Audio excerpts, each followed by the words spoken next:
परमेश्वर के नाम की महिमा को फिर से आने वाला प्रभु यीशु मसीह के मीठे और पवित्र नाम से सबको जय मसीह की। परमेश्वर ने एक और अवसर हमारे जीवन में दिया है कि ये सुबह के टाइम परमेश्वर की वचन से कुछ बातें मनन करने के लिए। परमेश्वर के अनुग्रह से पिछले दिनों हम उत्पत्ति की किताब 41 अध्याय से कुछ बातें मनन करना चालू किया है। उसका पहला पद हमने देखा है। आज हम उसका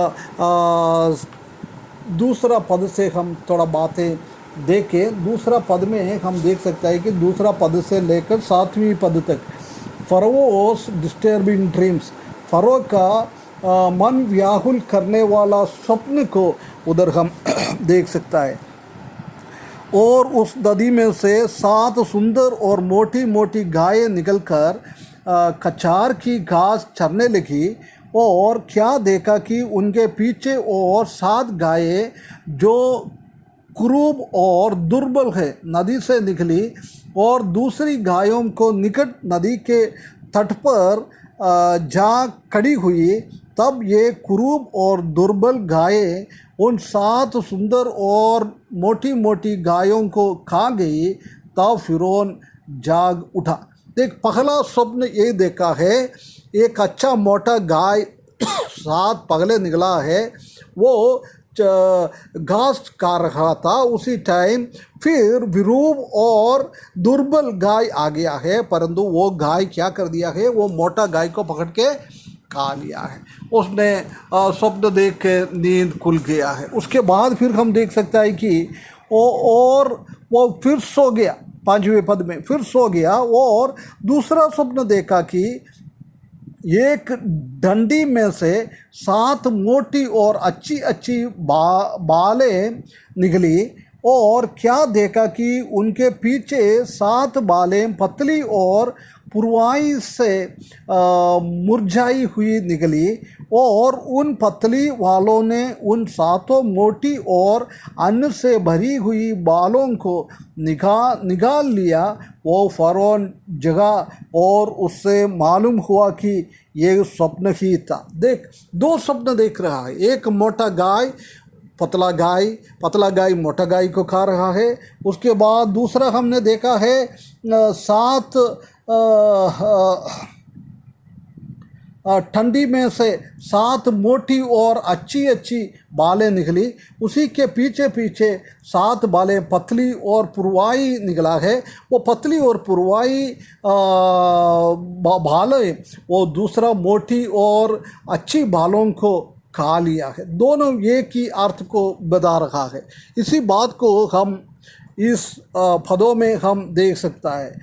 7वें पद में, और उन पतली बालों ने 7 मोटी और अन्न भरी हुई बालों को निकाल लिया। तब फरौन जागा और उसमें मालूम हुआ कि वो स्वप्न है। देख, परमेश्वर ने उसी टाइम परमेश्वर की वचन दूसरों को समझाने के लिए स्वप्न दिखाया करता था। ये देख, अन्य जाति का राजा है, अन्य जाति राजा को ये स्वप्न दिखा रहा है। दानिएल की किताब में भी हम देख सकते हैं कि अन्य जाति लोगों का राजाओं को परमेश्वर ने आने वाला दिनों में क्या क्या दुनिया में होने वाला है, कौन सी राजा आने वाला है, हर एक चीज़ हम देख सकते हैं कि उसको बताते गया है।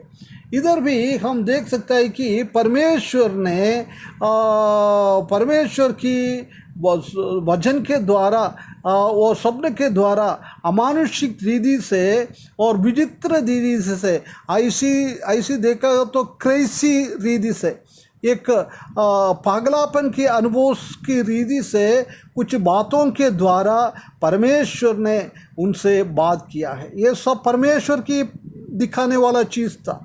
पर आज हम देख सकता है कि परमेश्वर ने अपना वचनों के द्वारा हमसे बात करता है। इब्रानियों की किताब पहला अध्याय पहला और दूसरा पद में हम देख सकता है कि परमेश्वर ने पुराना नियम में थोड़ा थोड़ा भविष्यवक्ताओं के द्वारा बता के गया, परंतु आखिरी टाइम में प्रभु यीशु मसीह को भेजकर उसने पूरा की बात हमसे बातें किया है। अब प्रकाशित वाक्य पहला अध्याय 4 और 5 में हम देख सकते तो प्रभु यीशु मसीह का 3 ऑफिस के बारे में हम देख सकता है। पहले हम देख सकता है कि वो एक गवाह बनकर आ गया। गवाह क्या है?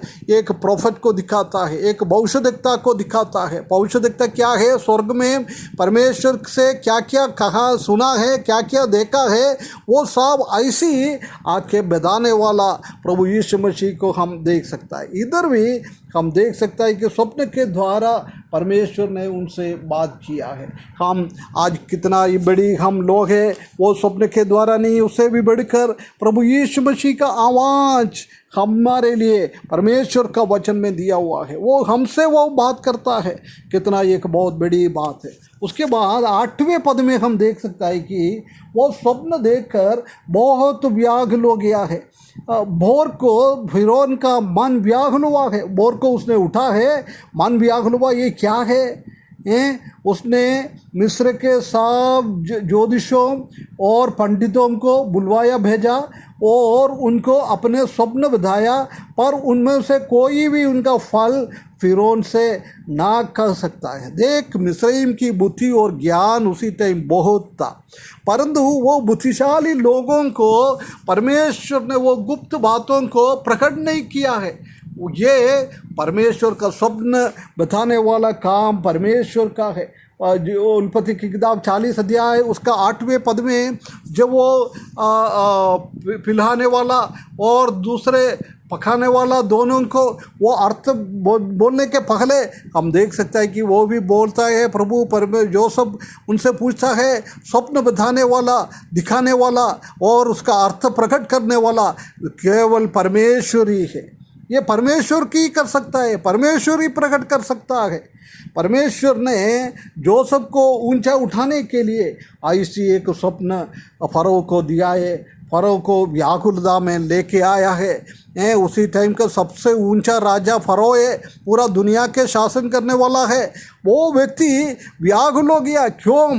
ये गंभीर स्थिति है। परमेश्वर ने कुछ गंभीर बातों को फरो के द्वारा, स्वप्न के द्वारा फरो को बता दिया था, परंतु कोई भी स्वप्न नहीं बता पाया। उसी का हृदय व्याकुल हुआ है।